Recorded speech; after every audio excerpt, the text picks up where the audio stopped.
Buen día, mi nombre es Florencia Grana, yo soy médica del Hospital Alemán del Servicio de Diagnóstico por Imágenes y hoy vamos a hablar de la aplicación de la resonancia magnética dinámica en la valoración del piso pelviano.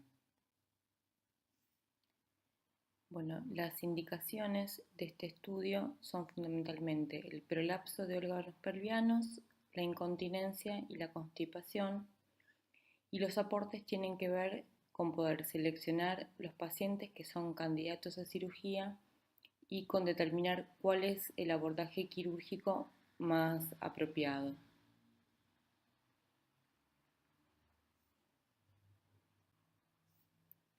Bueno, vamos a repasar un poco las consideraciones anatómicas.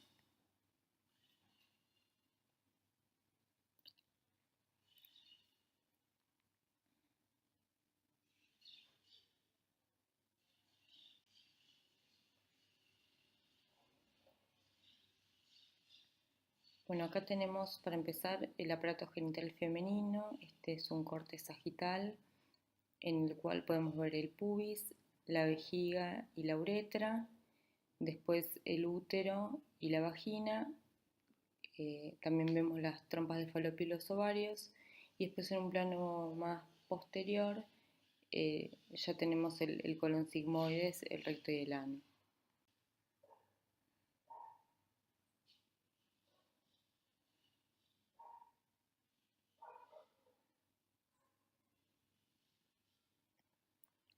Bien, bueno, a modo de recordatorio tenemos también un poco de la anatomía del aparato genital masculino. Sin embargo, en su gran mayoría son pacientes de sexo femenino a los cuales le realizamos este estudio. En los hombres se realiza más que nada en incontinencia, pero es mucho más frecuente en mujeres por el tema del prolapso, ¿sí? Así que bueno, les dejo el esquema solo a modo de repaso. Bueno, para estudiar el piso pelviano lo vamos a dividir en 3 compartimentos. Como dije, bueno, vamos a tomar el aparato genital femenino porque es francamente más frecuente hacerlo en mujeres. Entonces, bueno, en un compartimento anterior vamos a localizar a la vejiga y la uretra. Después tenemos un compartimento medio que está ocupado por la vagina y el útero, y después un compartimento posterior en el que se localizan el recto y el ano. Las disfunciones pelvianas van a depender del compartimento que esté afectado, y muchas veces estas tienen que ver con una debilidad del piso pelviano generalizada, entonces pueden coexistir.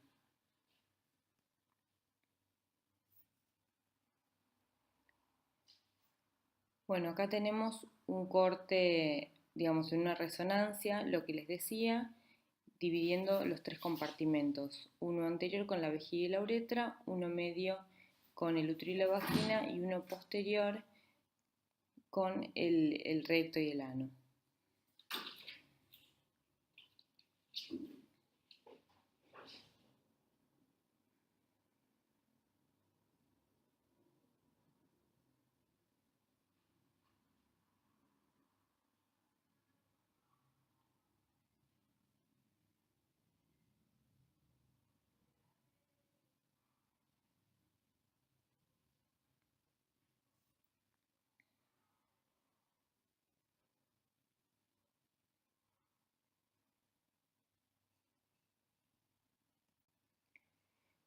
Bien, vamos a ir ahora a la anatomía de la región perineal, más propiamente dicha. Acá tenemos 2 cortes, uno axial y un corte coronal.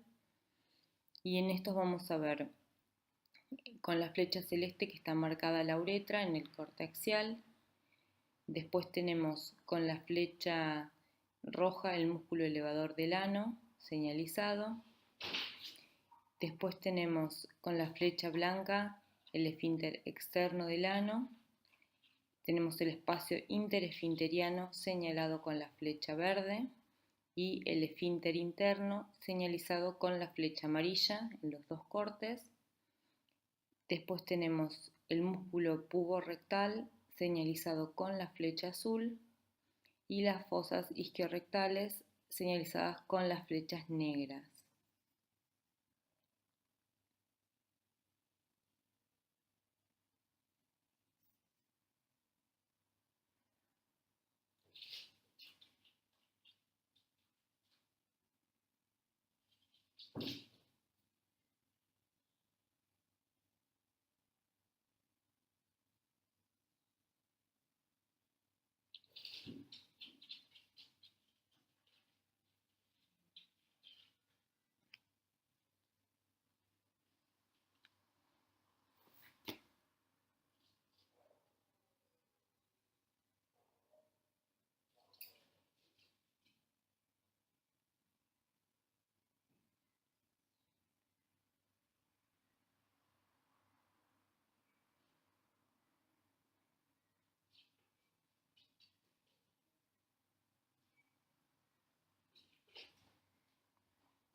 Bien, bueno, vamos a repasar un poco ahora las consideraciones técnicas. Vamos a usar como medio de contraste gel. Usamos gel tanto endorrectal como endovaginal y después en la vejiga tenemos la orina y lo importante en este estudio es que no se usa contraste endovenoso. Vamos a dividir a su vez el estudio en distintas fases. Vamos a hacer fases de reposo, luego de valsalva, después de defecación y después nuevamente de reposo.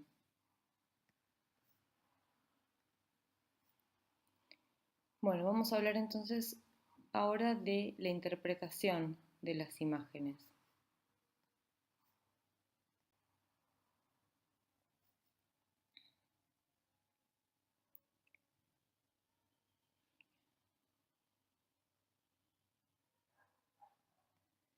Bueno, vamos a hablar un poco de algunos puntos que hay que tener en cuenta para empezar a entender este estudio. Como primera medida vamos a considerar la unión anorrectal, que es el punto de unión entre el recto y el canal anal. Y después por otro lado el ángulo anorrectal, que es el ángulo que se forma por dos líneas imaginarias que pasan una por la pared posterior del recto y otra por el eje central del canal anal. El valor va a variar en función de la contracción del músculo puborectal que pasa por detrás, digamos, y lo envuelve, forma como un anillo. Y en reposo este ángulo mide entre 108 y 127 grados. Bueno, acá en este esquema podemos ver las dos cosas que les decía, la unión anorrectal, que es el punto de unión entre el recto y el canal anal, y las dos líneas imaginarias que mencionábamos que forman el ángulo anorrectal. Por detrás el músculo puborectal, que es el que dijimos que funciona como un anillo, que llega hasta la sínfisis del pubis.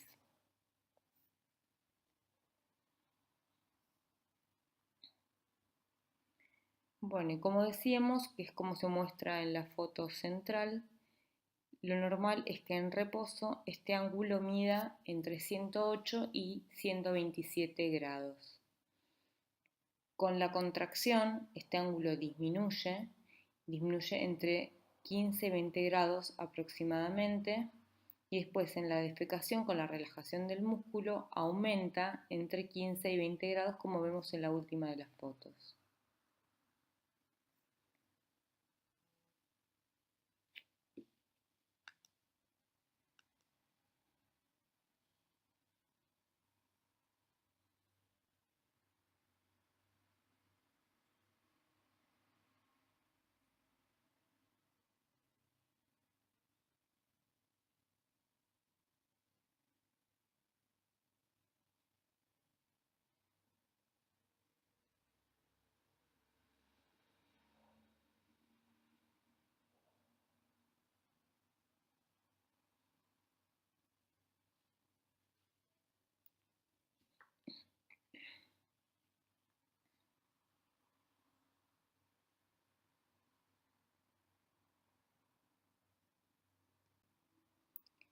Bueno, vamos a hablar ahora de la línea pubococcígea, que también es un punto importante para empezar a entender estos estudios. La línea pubococcígea se traza desde el borde inferior de la sínfisis del pubis hasta la última articulación del coxis. Esto representa el nivel del suelo de la pelvis y es importante porque es el punto de referencia para medir los prolapsos. Muchas de las medidas que vamos a tomar cuando analicemos este estudio de dinámica de piso de pelvis parten de esta línea.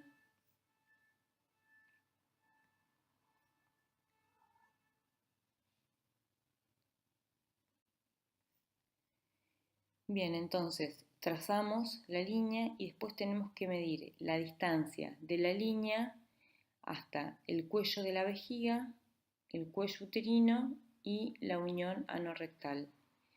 Y hay que medirlo tanto en reposo como en valsalva y en evacuación, en todas las fases en las que tiene este estudio.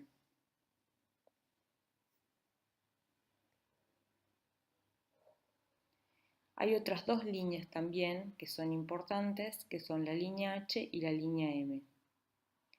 La línea H va desde el borde inferior de la sínfisis hasta la inserción de los músculos puborectales en el recto.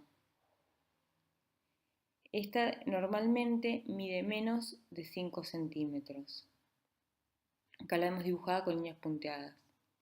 Y después la línea M, que es una línea que es perpendicular a la pubocoxigia, trazada al nivel de la unión anorrectal. Esta también tiene que ser inferior, pero a 2 centímetros. Y también la vemos dibujada con líneas punteadas.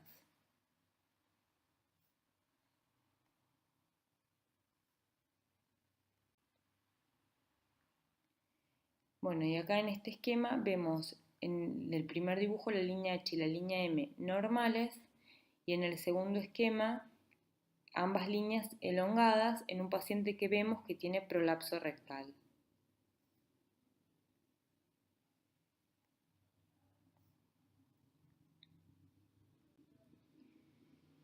Entonces tenemos que tener en cuenta que un aumento en los valores de las líneas M y H indican debilidad en el piso pelviano.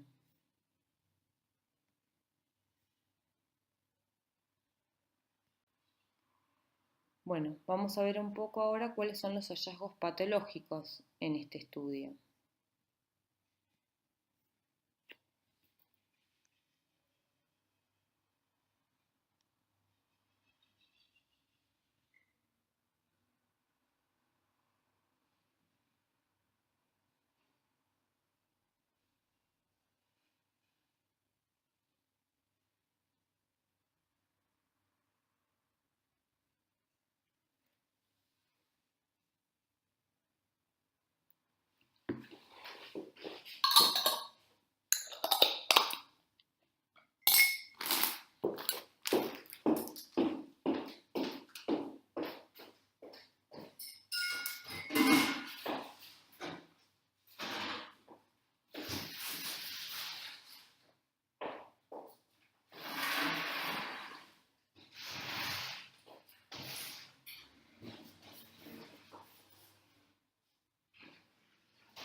Bueno, vamos a hablar de prolapso. ¿Qué es prolapso? Es el descenso de un órgano por debajo de la línea pubocoxigia. Esto se divide en grados que van del 0 al 3. El 0 es en el cual no hay prolapso y el órgano en cuestión está por encima de la línea. Y después puede ser leve cuando es de 0 a 3 centímetros por debajo, moderado de 3 a 6 y severo de más de 6 centímetros en líneas generales. Bueno, como habíamos dicho antes, para estudiar la patología del piso pelviano vamos a estudiarla por compartimentos. Entonces vamos a empezar por el compartimento anterior. Bueno, la primera patología de la que vamos a hablar es el cistocele, que es el descenso del piso vesical por debajo de la sínfisis del pubis. En la resonancia se diagnostica cuando la base de la vejiga desciende por más de 1 centímetro por debajo de la línea pubococcígea. Esto puede estar dado por desgarro o por estiramiento de la fascia pubovesical. Acá en la foto que tenemos vemos la línea H y la línea M elongadas y marcado con el punteado amarillo el cistocele.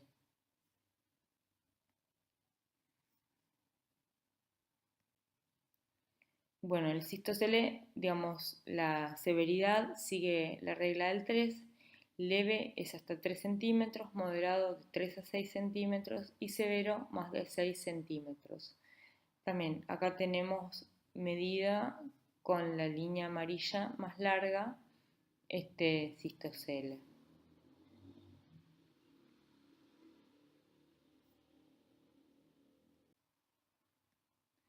Bueno, otra patología que tenemos en el compartimento anterior es la hipermotilidad uretral, que es la horizontalización de la uretra con aumento del ángulo uretrovesical posterior. Se asocia frecuentemente a cistocele como a rectocele, que es lo que podemos ver en esta foto. Tenemos la horizontalización de la uretra y vemos además el descenso del piso de la vejiga y el rectocele posterior. Bueno, aparte hay alguna otra patología que después vamos a repasar. Bueno, pasamos entonces al compartimento medio.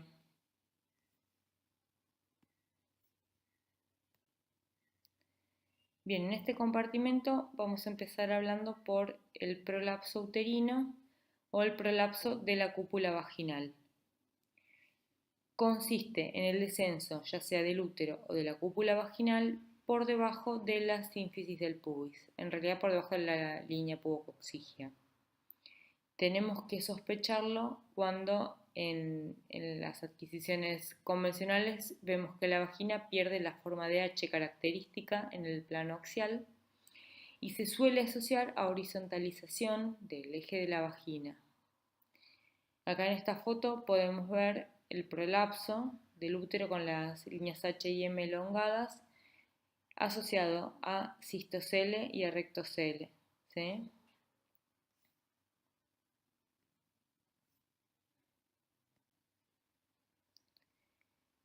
Bueno, en mujeres con histerectomía podemos ver el prolapso de la cúpula vaginal, que es el desplazamiento caudal de la cúpula vaginal, que a su vez puede traccionar al fondo de saco del peritoneo y dar peritoneocele si solo tiene grasa peritoneal, enterocele si tiene asas de intestino delgado o sigmoideocele si aparte contiene colonsigmoides.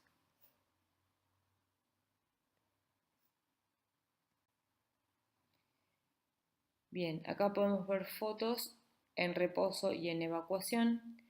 En las fotos en reposo vemos como todo está en su lugar por debajo de la línea pubococcígea y después durante la evacuación podemos ver cómo se da el prolapso de la vagina con peritoneocele y asas de intestino que también quedan involucradas.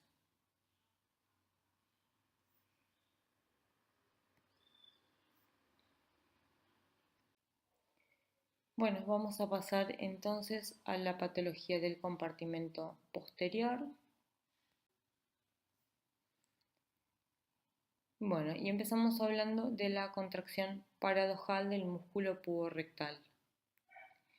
Dijimos que el músculo puborectal formaba como un anillo rodeando el recto. Cuando este, digamos, está enfermo y hay una falta de relajación parcial o completa de este músculo durante la defecación, produce una obstrucción parcial al tracto de salida y sensación de defecación incompleta. Lo diagnosticamos cuando el ángulo anorrectal se encuentra disminuido y es menor o igual a 90 grados.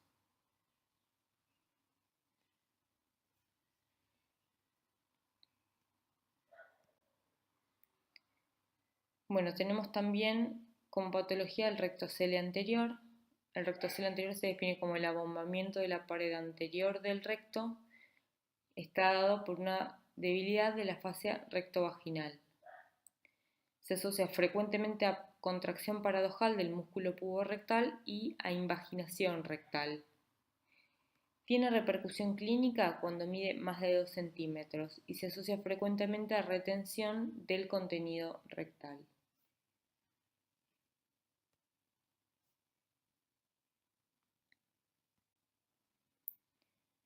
Bueno, el rectocele anterior se mide, como vemos en la foto, desde el borde anterior de la pared rectal hasta donde se proyectaría la pared rectal en condiciones normales. Para clasificarlo, tenemos en cuenta, digamos, el punto desde el cual tiene repercusión clínica, son los 2 centímetros, entonces menos de eso se considera no patológico, de 2 a 4 centímetros es moderado y más de 4 centímetros decimos que es acentuado.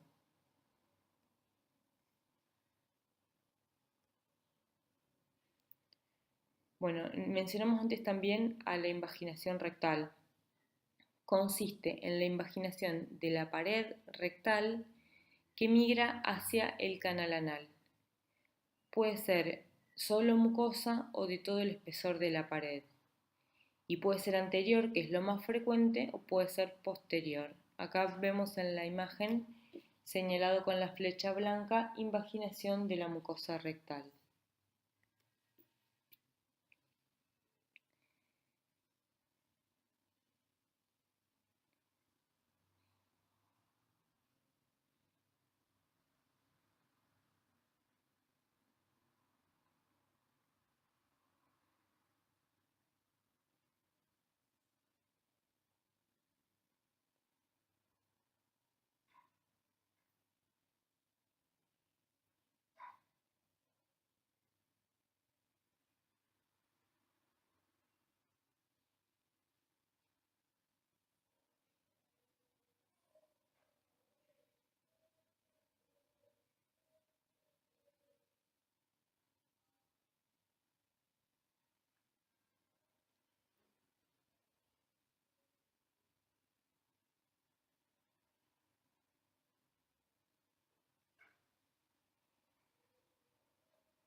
Bueno, acá tenemos 3 fotos en las que podemos ver en la primera una invaginación recto-rectal, en la segunda una invaginación rectoanal y en la tercera ya una invaginación extraanal o prolapso rectal.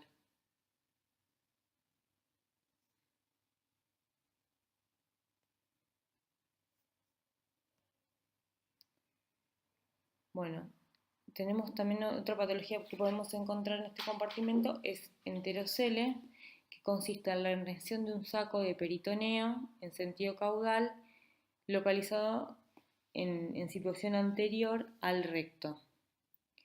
Este puede tener asas de intestino delgado, de colon sigmoides o solamente grasa omental y se suele asociar a rectocele anterior. Es más frecuente que ocurra en pacientes histerectomizadas.